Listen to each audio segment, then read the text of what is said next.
இது அண்ணாவின் அமுத வழி. இயன்றதை இல்லாதவருக்கு செய்தால் இறைவனாகவே ஆகலாம். இது புரட்சி கலைஞர் கேப்டனின் புனித மொழி. நமது நெஞ்சமெல்லாம் நீக்கமறைந்து இறைவனாக இருக்கும் புரட்சி கலைஞர், புனித தலைவர் கேப்டன் அவர்களின் தவ புதல்வர், அரசியல் வாரிசு, தன்னை இழுத்துச் சென்ற லட்சிய கனவை வென்றெடுப்பதே தனது லட்சியம் என்று கேப்டனால் நாம் கேப்டனின் தொண்டர்களுக்காகவே நான் என்று சபதமேற்று கேப்டனின் மறு உருவமாக இருந்து கரம் கோர்த்து நின்றிடுவோம், கேப்டன் லட்சியத்தை வென்றிடுவோம் என்று கொள்கை முழக்கத்தோடு அரசியல் களம் கண்டிருக்கும் தேசிய முற்போக்கு திராவிட கழகத்தின் இளைஞரணி செயலாளர், எழுச்சி நாயகர், எங்களின் இளம் தலைவர் விஜய பிரபாகரன் அவர்கள் தற்பொழுது எழுச்சியுரையாற்ற வருக வருக வருக என அழைக்கின்றோம்.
பேரன்பு கொண்ட பெரியவர்களே,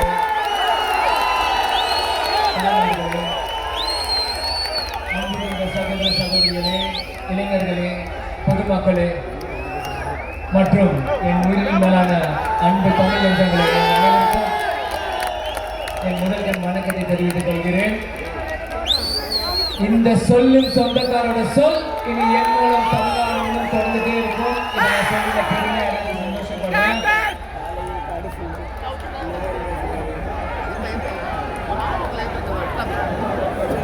நல்லா இருக்கீங்களா? எல்லாருக்கும் happy new year, advance Pongal wishes. மனசுக்கு நிறைவா இருக்கு, உண்மையிலே ரொம்ப சந்தோஷமா இருக்கு. ஏன்னா ஒரு 10-12 வயசுல கேப்டன் கையை பிடிச்சி மதுரை மாநாட்டுக்கு போய் 2005 பார்க்கும்போது இன்னைக்கு தேமுதிக 2.0 அந்த வாகனத்துல திருமதி பிரேமலதா விஜயகாந்த் 4 கையை பிடிச்சி அவங்க வண்டி மேலே அவங்க முன்னாடி உட்கார்ந்து வந்து ஒரு மகனாக, உங்க தம்பியாக உங்க முன்னாடி வந்து இதுதான் என்னோட முதல் மாநாடு பேச்சு, முன்னாடி பேசுறது.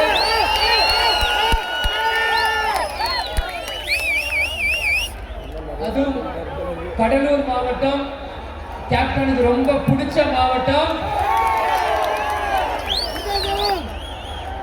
ஏன் இதை சொல்றேன்னா, நேற்று வந்து ஒரு நாள் முன்னாடி வரும்போது எங்க தங்கணும் அப்படின்னு ஒரு ரொம்ப கன்ஃபியூஷன் இருந்தது. பக்கத்து ஊர்ல தங்கணுமா, சென்னையில இருந்து வரணுமான்ட்டு. ஏன் கேப்டன் இன்னைக்கும் தெய்வமா இருக்காரு நான் சொல்றேன்.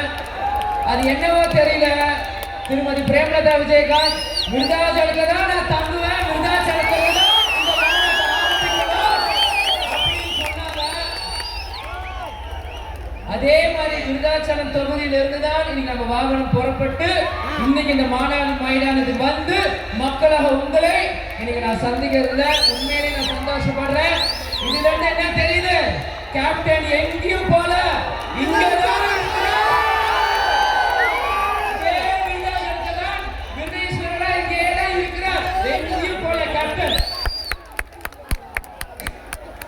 இன்னைக்கு நம்ம நிர்வாகிகள் பல பேர் ஆரம்பிக்கும் போது சொன்னாங்க, இன்னைக்கு நம்ம மாநாடு வந்து கூட்டம் வருமா வராதா, மழை பெய்யுமா பெய்யாதா, இந்த மாதிரி பல கேள்விகள் இருக்குது. அனௌன்ஸ் பண்ண முதல் நாள்ல இருந்து இன்னைக்கு வரைக்கும் திருமதி பிரேமலதா விஜயகாந்த் சொன்னாங்க, கண்ண மூடி சொன்னாங்க, கண்டிப்பாக கூட்டம் வரும். இந்த இடம் நமக்கு பத்தாளிகளோட பெரிய இடம் வேணும் அப்படின்னு சொன்னாங்க. இன்னைக்கு எத்தனையோ பேர் சொன்னாங்க கேப்டன் மறைவுக்கு பிறகு தேமுதிக பெருசா வர முடியாது, சாதிக்க முடியாதுன்ட்டு. திருமதி பிரேமலதா விஜயகாந்த் எப்படி கொண்டு வருவாங்க ஒரு பெண்மணியான்ட்டு. ஆனா என்னைக்கு அவங்க சொல்றாங்க இந்த மாநாட்டில் கூட்டம் வரும், நிர்வாகிகள் எப்படி சொல்றாங்கன்னா அது நான் இப்ப இவ்வளவு நேரம் உட்கார்ந்து அதான் மைண்ட்ல ஓடிட்டு இருந்தது. என்னைக்கு ஜனவரி 31 1990 கேப்டன் திருமணம் செஞ்சாங்களோ அன்னிலிருந்து ஆணிவேர் அடிவேர்னு நரம்பும் மனசும் திருமதி பிரேமலதா விஜயகாந்த் ஆழமா தெரியுது. கேப்டன் இல்லைனாலும் அந்த தொண்டர்கள் கேப்டனுக்காக இங்க வருவாங்க அப்படின்னு ஆழமா தெரிஞ்ச ஒரே பெண்மணி ஒரே தலைவர் தமிழ்நாடு திருமதி பிரேமலதா விஜயகாந்த் மட்டும்தான். இன்னைக்கு எத்தனையோ பேர் கேட்டாங்க தேமுதிக வந்து என்ன கொள்கை இருக்கு, இப்ப கூட்டணி பக்கம் பேசுறாங்க அதிமுக திமுக என்ன கொள்கை, லஞ்சமும் ஊழலும் ஒழிப்பேன்னு சொன்ன ஒரே தலைவர் கேப்டன் தான். எந்த தலைவராச்சும் வந்து மாறி சொல்ல முடியுமா? சொல்லுங்க. சரி, இதெல்லாம் கேப்டன் இதெல்லாம் நமக்கு சொன்னாலும் ஆனா நம்மளோட கொள்கை நம்மளோட கோட்பாடு என்ன? கேப்டன் ஒரு சொல்லிலே எல்லா கொள்கையும் அடங்கிடுச்சு. இன்னைக்கு எந்த கட்சியாச்சும் இந்த மாதிரி தைரியமா முகம் போட முடியுமா? இந்து இஸ்லாம் கிறிஸ்டியன் போட முடியுமா? மைக்க பிடிச்சி அரசியல் பண்ணி உங்களுக்குள்ள சண்டையை போடுறாங்க. ஆனா இன்னைக்கு ஒரு பாய் இன்னைக்கு நம்ம கை கத்துனார், அவர் பக்கத்துல இந்து இருக்காரு கிறிஸ்டியன் இருக்காரு, யாராவது சொல்ல முடியுமா? கேப்டன் சொல்றான் இந்த கூட்டத்தில் எங்கட ஜாதி இருக்கு மதம் இருக்குன்னு சொல்லியிருக்காரு கேப்டன். நமக்கு ஜாதி இருக்கா? நமக்கு மதம் இருக்கா? நம்மளுக்கு வந்து என்ன இருக்கு?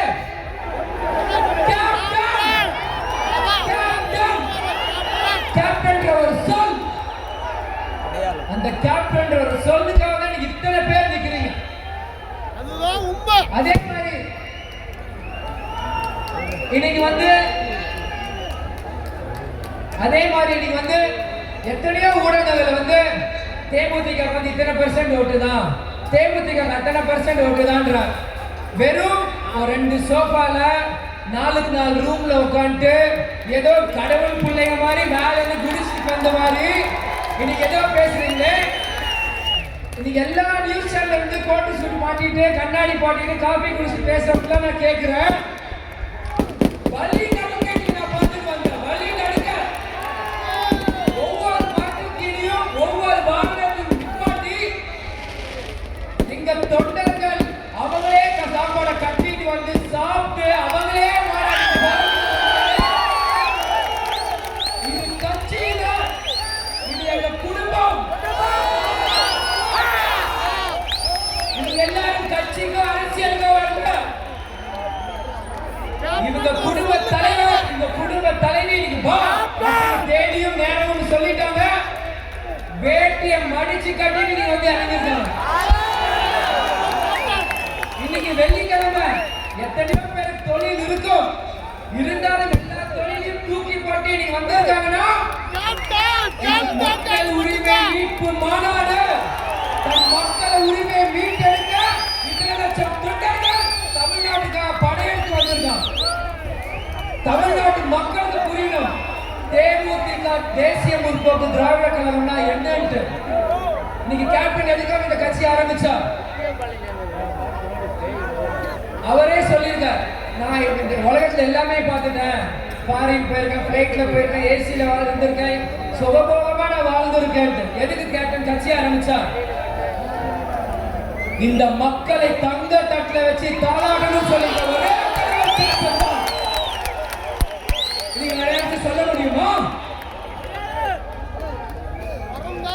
கேப்டன் விட்டு போன பணியை இன்னைக்கு திருமதி பிரேமலதா விஜயகாந்த் கொண்டு வந்துட்டு இருக்காங்க.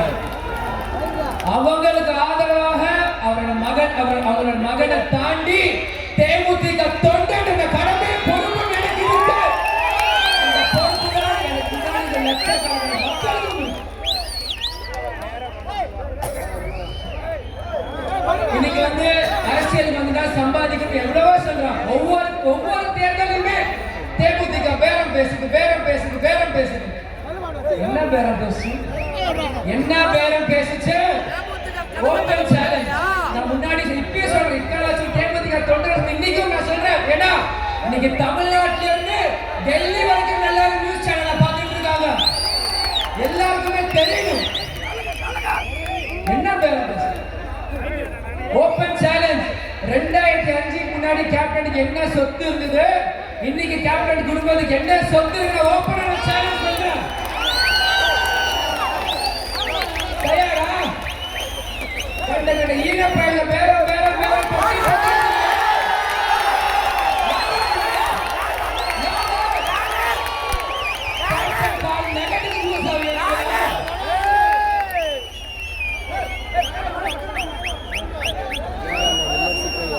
இலவசமா கல்லூரி கேப்டன் கட்டி கொடுத்தாரு. கல்லூரி நம்ம கிட்ட இருக்கா?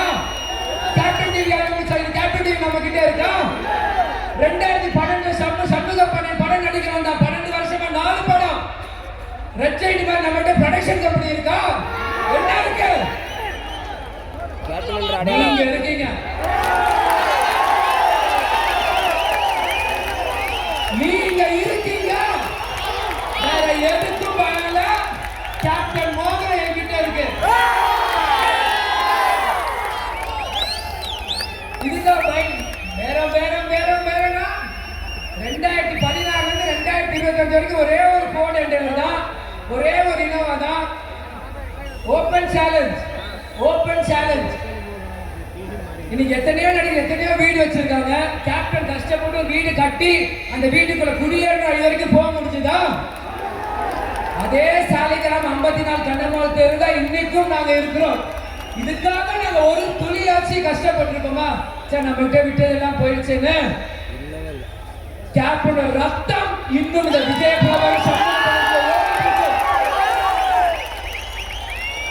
இன்று போய் நாளை வா. முடியாது என்பது முட்டாள் சொந்தமானது, முடியும் என்பது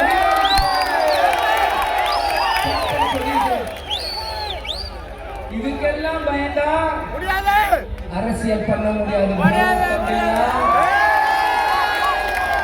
இதுக்கெல்லாம் பயந்தா கட்சி நடத்த முடியாது. ஒவ்வொரு இடத்துலயுமே தேமுதிக ஒண்ணுமே இல்லைன்னா, ஆனா முதல்ல வந்து குறை சொல்றது தேமுதிக மேலதான். தேமுதிக இல்லைன்னா எதுக்கு நல்லது கெட்டது எதுக்கு பேசாதீங்க. தேமுதிக கட்சி இல்லைன்னா நல்லது கெட்டது ரெண்டுமே பேசாதீங்க. எதுக்கு குறைய மட்டும் சொல்றீங்க? இன்னைக்கு ஒரு டிவி சேனல்ல பேர் சொல்லுவதை பாக்குறேன். அடுத்த தலைவர்கள் யார் அப்படின்ட்டு உதயநிதி அண்ணனை போடுறாங்க, அண்ணாமலை அண்ணனை போடுறாங்க, சீமான் அண்ணனை போடுறாங்க, விஜய் அண்ணனை போடுறாங்க. சந்தோஷம், வாழ்த்துக்கள், வரவேற்கிறோம். விஜய பிரபாகரனை போடல. ஏன் இதை நான் பேசுறேன்னா, ஏன் போட்டோ போடலன்னு கேட்கல. இன்னைக்கு வந்து அரசாங்க ஊழியர்கள் அவங்களோட உரிமைக்காக போராடுறாங்களா? இன்னைக்கு நீங்க ஆட்சியை தக்க வைக்கணும், நீங்க ஆட்சிக்காக நீங்க போராடுறீங்களா? ஆளுங்கட்சி மீண்டும் ஆட்சிக்காக எல்லாரும் ஒவ்வொருத்தரும் போராடுறீங்களா? இன்னைக்கு ஒரு கிரிக்கெட் பிளேயர் சரியான டேலண்ட் இல்லைன்னா நீங்க எல்லாருமே வருத்தப்படுறல, இந்த பிளேயர் நல்லா ஆடுறது வர முடியலன்ட்டு. நீங்க போட்ட பதவியில உதயநிதி ஸ்டாலின் தவிர்த்து மீது யாரும் நான் வாங்கின வாக்குகள் பக்கத்துல கூட யாரும் வாங்கல. ஏன் இப்ப சொல்றேன்னா, இது மக்கள் உரிமை மீட்பு மாநாடு. நானும் இந்த தமிழ்நாட்டில் ஒரு மக்கள் ஒரு நபர். இந்த நபருக்கு ஒரு மேடை, ஒரு மைக்கு கிடைச்சிருக்கு. தமிழ்நாட்டு மக்களுக்கு இதே ஒரு கேள்வியாக நான் வைக்கிறேன். என்ன விஜய் பிரபாகர் போட்டோ, தேமுதிக போட்டோ போட்டா பீனிக்ஸ் பண்ண பயமா? பயம் சொல்லுங்க. கேப்டன் சொல்ல இருட்டை மறைக்கலாம், ஆனா சூரியனை மறைக்க முடியாது. கட்சி எதிர் நீச்சல் போட்டே வந்த கட்சி இந்த கட்சி.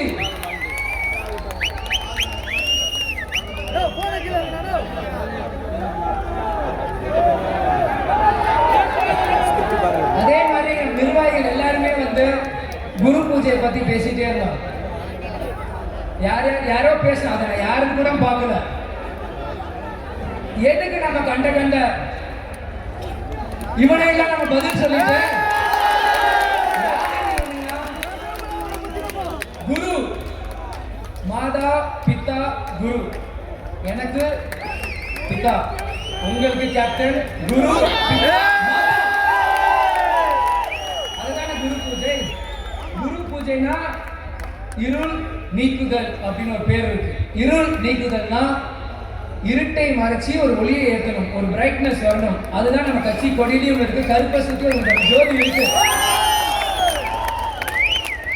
கேப்டனை வந்து இருட்டுல கேப்டன் 2023 டிசம்பர் 28 பூமிக்குள்ள போய் பல லட்சம் தொண்டர்களை மனசுல விதைச்சிருக்கான். கேப்டன் எங்கேயும் போகல, நம்ம எல்லார் வாழ்க்கையும் ஒளியாக இன்னைக்கு இருக்கிறார். நிச்சயமாக நமக்கான காலம் இருக்கு. கூட்டணி முடிவு உங்களே மாதிரி நானும் காத்துட்டு இருக்கேன்.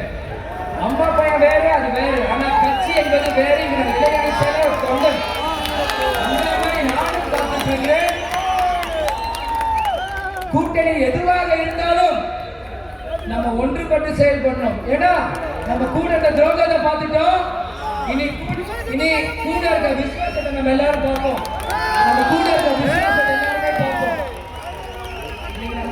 திருமதி பிரேமலதா விஜயன் பொதுச்செயலர் என்ன சொன்னாலும் கண்ணை மூடிட்டு வேலை பார்ப்போம். ஏன்னா இவங்க எல்லாருமே பேசுறது வெற்றி, எத்தனை எம்எல்ஏ, இதைத்தான் பேசுறாங்க. மக்களுக்கு நல்லது கொண்டது யாரும் பேச மாட்டேங்கிறாங்க. இன்னைக்கு நம்ம பக்கம் எம்எல்ஏக்கள் வந்து உள்ள போனாதான் நம்ம போய் நமக்கான தேவையை கேட்க முடியும். ஏன்னா இவங்க மாறி இவங்களே உள்ள உண்மை வெளியே வர தேமுதிக மாதிரி முரசு சின்னம் உள்ள போனாதான் நமக்கான காலம், நமக்கான வெற்றி வரும். ஏன்னா அவ்வளவு திறமையான ஆளுகள் நமக்குள்ள இருக்கலாம். கண்டிப்பாக நம்மளால ஜெயிக்க முடியும். இன்னைக்கு வந்து ஒரு சின்ன ஒரு விஷயம். இன்னைக்கு காலைல விருதுகேஸ்வரர் கோயிலுக்கு போயிருந்தேன். இன்னைக்கு வந்து 2 இடத்துல வந்து சூரத் எங்க அம்மா வந்து உடைச்சாங்க. நானும் பார்த்தேன், ஓங்கி ஒரு அடி கரெக்டா 2ஆ போனது. திரும்பி ஓங்கி ஒரு அடி இன்னொரு இடத்துல கரெக்டா 2ஆ போனது. சரிக்கு சமமா போனது அந்த தேங்காய். இதுல இருந்து என்ன தெரியுது? 2 பேருக்குமே தேமுதிகவின் தேவையும் சேவையும். 2 பெரிய கட்சிக்கும் தேமுதிகவோட சேவையும் தேவையும் வேணும். இன்னைக்கு நீங்க என்ன சீட்டு கொடுப்பீங்க, என்ன அதெல்லாம் சுதீஷ் மாமா தலைமை பார்த்துக்கோ. அது 20, 30, 40 எது இருந்தாலும் அது தலைமை பார்த்துக்கிட்டோம். ஆனா அது எத்தனை சீட்டு நீங்க கொடுக்குறீங்களோ அத்தனை சீட்டு தான் உங்களை ஆட்சியில உட்கார வைக்கும். அதை மறந்துடாதீங்க. எத்தனை கட்சி சேர்றது மெகா கூட்டணி இல்ல. தேமுதிக எங்க சேரணும் அதுதான் மெகா கூட்டணி, அதுதான் வலிமையான கூட்டணி. இதை நான் வந்து ஆணவத்திலிருந்து பேச நினைக்காதீங்க. உண்மையை உறக்க சொல்லணும். அது தேமுதிக தொண்டனால மட்டும்தான் முடியும். கடைசி ஒண்ணே ஒண்ணு, இந்த ஜனநாயகன் படம் ரிலீஸ் பிரச்சனை போயிட்டு இருக்கு. விஜய் அண்ணனுக்கு தம்பியா உங்க அண்ணனோட மகனை ஒரு சின்ன ஒரு அட்வைஸ். ஏன்னா அரசியல் மூத்தர் நீங்களே என்கிட்ட சொன்னீங்க. என்னோட சின்ன அட்வைஸ், இன்னைக்கு காங்கிரஸ் என்ற கட்சி அவங்க கூட்டணியில் அவங்க பேர்கிட்ட பேசுறதுக்காக உங்க படத்தை சப்போர்ட் பண்றாதீங்க, நம்பிடாதீங்க. அதை வந்து தூண்டியில போடுற மாதிரி மீன் மாட்டிக்காதீங்க. நீங்க நல்லா வரணும். சின்ன அட்வைஸ் அதுதான். ஏன்னா அவங்க என்ன பண்ணாங்கன்னு விருதுநகர் எனக்கு தெரியும். அவங்க நம்பிடாதீங்க. இந்த படம் சினிமா துறையில சேருங்க. அவங்கள சப்போர்ட் பண்றாங்க ஆகவும் நம்பி உங்க கூட கூட்டணி வர மாதிரி வந்து அவங்க வேற பேசிட்டு அங்கதான் இருப்பாங்க. எங்கேயோ அவங்க போக மாட்டாங்க. அதனால விஜய் ஒரு சின்ன அட்வைஸ் இது. பிடிச்சிருந்தா ஏத்துக்கோங்க, பிடிக்காத ஏத்துக்கோங்க. வரவேற்பு கொடுத்த அனைத்து கட்சி நிர்வாகிகள், சிவகொழுந்தான, உமானத்தன, கடலூர் மாவட்ட அனைத்து நிர்வாகிகளுக்கும் தொண்டர்களுக்கும் என்னோட நன்றிகளை நான் சொல்லிக்கிறேன். மரண பவானி நம்மை காப்பாத மழை வராது. அனைவரும் மாநாடு முடிஞ்சு எல்லாரும் பத்திரமா ஊருக்கு போய் சேரணும். இப்ப சமீபமா நீங்க பாத்தீங்கன்னா எல்லா கட்சி தலைவர்களும் இது சொல்றாங்க. இது வந்து அவங்க அரசியலுக்கு சொல்றாங்க. ஆனா நம்ம கேப்டனோட வளர்ப்பு மனப்பூர்வமா நான் சொல்றேன். பத்திரமா வீடு போய் சேரணும். டிரைவர் வண்டி ஓட்டுற டிரைவர் ஃபுல்லா சாப்பிடாதீங்க. போய் அவங்க இறக்கி விட்டு டபுள் வீல்ஸ் கூட உரிமையா கேளுங்க. ஆனா பத்திரமா எல்லாருமே வீடு போய் சேர்க்கணும் என்று கூறி வரவேற்பு அனைவருக்கும் நன்றிகளும் சொல்லி விடைபெறுகிறேன். மீண்டும் ஒரு மிகப்பெரிய ஒரு மாநாடு 2026 நம்ம போராட வெற்றி நம்ம எல்லாருமே ஒன்றுபட்டு செயல்பட செஞ்சிடலாமா?